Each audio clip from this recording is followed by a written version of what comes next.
இந்த பதிவில் நம்ம ஆஸ்மா பற்றி நம்ம பார்ப்போம். ஆஸ்மானால நிறைய பேர் வந்து இன்னைக்கு பாதிக்கப்பட்டிருக்காங்க.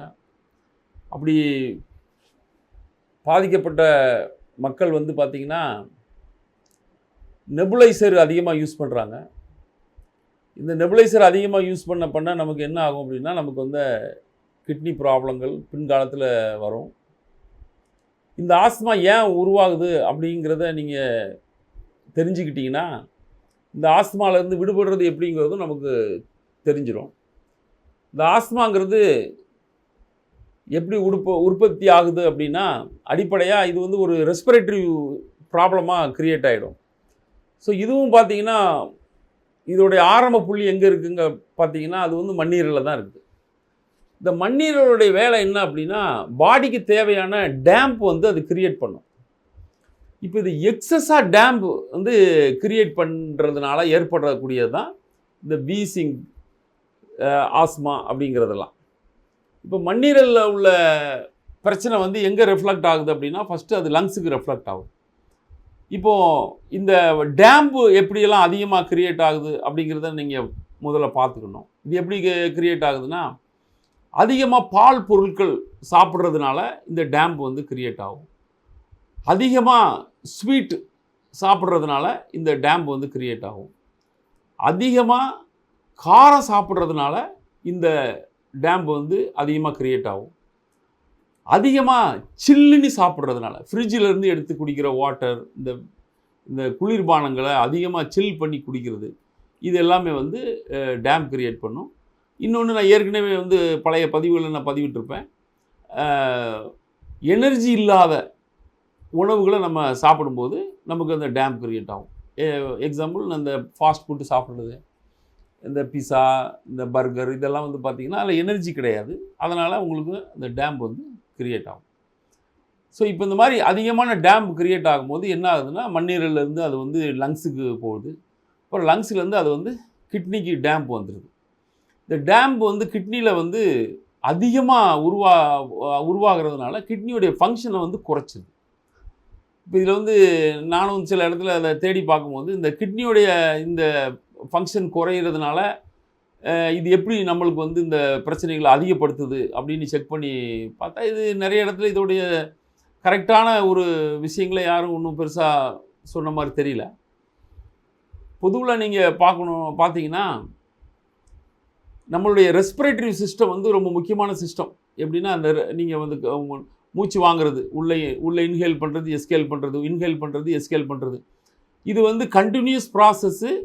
இந்த ப்ராசஸ் வந்து நீங்கள் பட்டுடுச்சுன்னா நம்ம செத்து போயிடுவோம். இதுதான் நிஜம். ஒரு 5 நிமிஷத்துக்கு நம்ம ரெஸ்பிரேட்டரி சிஸ்டம் அப்படி ஸ்டாப் பண்ணிடலாம் வைக்க முடியாது. இது ஒரு தொடர்ந்து நடக்கக்கூடிய ஒரு ப்ராசஸ். இப்போது இந்த ப்ராசஸில் தான் நீங்கள் இந்த ஆஸ்மா ப்ராப்ளத்தை நம்ம ஃபீல் பண்ணுறோம். மூச்சு இறைக்குது, கொஞ்சம் ஒரு 2 மாடி ஏறணும் அப்படின்னா அவங்களால, அந்த ஆஸ்மா பேஷண்ட்டால் ஏற முடியாது. கொஞ்சம் ஒரு மூச்செல்லாம் ரொம்ப வாங்கிட்டு கொஞ்சம் நேரம் நிற்பாங்க. அதனால் ரொம்ப நிறைய சிரமப்பட்டுட்டுலாம் நிறைய பேர் இருக்காங்க. ஸோ இப்போ நல்லா புரிஞ்சிக்க வேண்டிய விஷயம் இங்கே என்னன்னா, நீங்கள் மூச்சை உள்ளே இழுக்கிறது உங்களுடைய கிட்னி, மூச்சை வெளியே விடுறது உங்களுடைய lungs. So inhalation and exhalation. Inhalation is controlled by kidney, exhalation is controlled by lungs. இதுதான் நம்ம முதல்ல தெரிஞ்சிக்க வேண்டிய விஷயம். இப்போது நல்லா நீங்கள் வேணால் பாருங்கள், இந்த ஒரு ஆஸ்மா பேஷண்ட்டுக்கு இது எப்படி நீங்கள் இருக்கும் அப்படின்னா, அவங்க மூச்சை உள்ளே இழுக்கிறதுல கொஞ்சம் சிரமப்படுவாங்க. கஷ்டப்பட்டு மூச்சை உள்ளே இழுப்பாங்க. அப்போ அவங்களுக்கு வந்து ஆஸ்மா அறிகுறி ஆயிடுச்சு.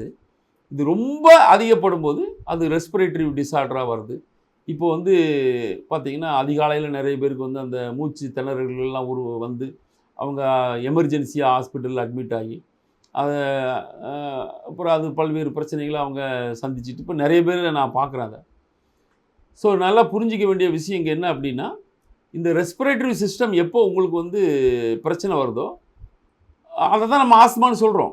நீங்கள் மூச்சு உள்ளே வாங்குறதுல உள்ள பிரச்சனைகள் தான் ஆஸ்மா. இதில் வீசிங், ஆரம்ப காலகட்டங்களில் ஒரு வீசிங் இருக்கும். அது ரொம்ப அதிகமாகும் பொழுது அது ஆஸ்மாவாக அது மாறிவிடும். இப்போது இந்த டேம்புனால தான் இவ்வளவும் ஏற்படுது. ஃபஸ்ட்டு டேம்ப் ஏற்பட்டதுனால தான் உங்களுக்கு வந்து லங்ஸ் பாதிக்கப்பட்டுச்சு. கிட்னி பாதிக்கப்பட்டுச்சு. இந்த டேம் அதுக்கப்புறம் உடம்பு ஃபுல்லாக பரவும், அது வேறு விஷயம். ஸோ இப்போ இந்த டேம்பை நீங்கள் வந்து ரிமூவ் பண்ணிட்டீங்கன்னா இந்த ப்ராசஸில் இந்த பிரச்சனையிலேருந்து நீங்கள் வெளியே வந்துடலாம். இப்போது இந்த மாதிரி பேஷண்ட்டுக்கு வந்து பார்த்தீங்கன்னா அவங்க டாக்டர்கிட்ட போகும்போது அவங்க என்ன பண்ணுவாங்கன்னா ஈஸ்னோஃபில் டெஸ்ட் எடுப்பாங்க.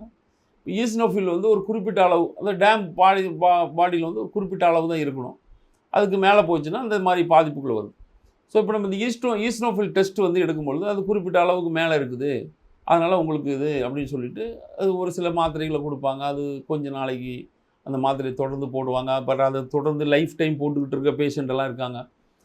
இல்லைன்னா அந்த பஃபிங் பண்ணிக்கிட்டு ஒரு நாளைக்கு 3 வாட்டி 4 வாட்டி 5 வாட்டி பஃபிங் பண்ணிக்கிட்டு இருக்கிற நிறைய பேஷண்ட் இருக்காங்க. ஸோ ஆனால் அவங்களால பஃபிங் பண்ணாமல் இருக்க முடியாது. அவங்க உடனே அந்த மூச்சு திணறல்லாம் உருவாயிடுது.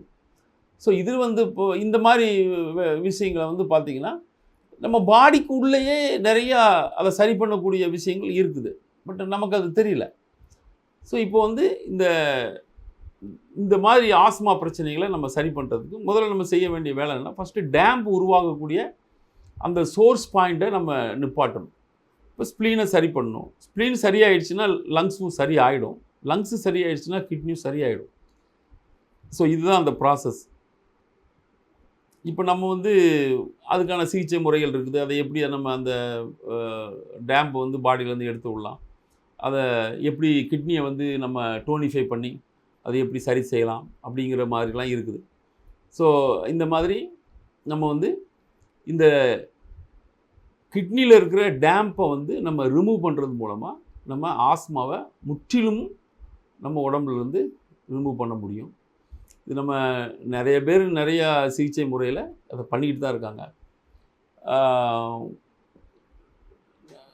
இது போக பார்த்திங்கன்னா இந்த ரெஸ்பிரேட்டரி இஷ்யூஸை பொறுத்த வரைக்கும் பார்த்திங்கன்னா நிறைய பேர் இன்றைக்கி வந்து ஒரு எமர்ஜென்சி சிச்சுவேஷனில் ஹாஸ்பிட்டலில் அட்மிட் ஆகிறதுக்கான காரணம் வந்து பார்த்திங்கன்னா இந்த ரெஸ்பிரேட்டரி சிஸ்டத்தினால தான். அதனால தான் எல்லா ஹாஸ்பிட்டல்லையும் பார்த்திங்கன்னா இந்த ரெஸ்பிரேட்டரி ப்ராப்ளத்தை வந்து இம்மிடியேட்டாக அரெஸ்ட் பண்ணுறதுக்கெலாம் வந்து நிறைய ஐசியூலலாம் வந்து இந்த மாதிரி ஒரு சில இம்பார்ட்டண்ட்டான மெடிசின் வச்சுருக்குறாங்க. அதில் இன்றைக்கி பார்த்திங்கன்னா இன்றைக்கி பெரும்பாலான இதில் பார்த்திங்கன்னா அது ஸ்டீராய்டு கொடுத்து தான் அதை இம்மிடியேட்டாக அரெஸ்ட்லாம் பண்ணுறாங்க. பட் அந்த ஸ்டீராய்டு அதெல்லாம் கொடுக்குறது வந்து அது பொதுவாக எல்லாருக்கும் தெரியும். அது வந்து தொடர்ந்து கொடுக்கும்போது அது டாக்டரே சொல்லுவாங்க ஸ்டீராய்டு அதிகமாக கொடுக்கக்கூடாதுன்னு சொல்லிட்டு. பட் இப்போ அதை மைல்டு டோஸாக வந்து கொஞ்சம் கண்டினியூஸாக கொஞ்ச நாளைக்கு கொடுக்குறாங்க. அது கொஞ்சம் சரியான மாதிரி இருக்குது. பட்டு அது ஒரு முழுமையான சொல்யூஷனாக ஆகிறதில்ல. ஸோ முழுமையான சொல்யூஷன் கிடைக்கணும் அப்படின்னா அதுக்கு நீங்கள் கரெக்டான ஒரு சிகிச்சை முறையை போய் நீங்கள் சிகிச்சை பெறுவதன் மூலமாக தான் அதை நீங்கள் முற்றிலுமாக அதை நீக்க முடியும். அப்படி ஒரு சிகிச்சையை வந்து அக்குபஞ்சரில் வந்து நம்ம பண்ணலாம். அதை முழுமையான தீர்வை வந்து ஆஸ்மாவுக்கு நம்ம கொடுக்கலாம். இது போன்ற பல்வேறு உடல் உபாதைகளால் பாதிக்கப்பட்டவர்கள் கீழ்கண்ட நம்பருக்கு தொடர்பு கொண்டு ஆலோசனை பெறுமாறு கேட்டுக்கொள்கிறேன். நன்றி, வணக்கம்.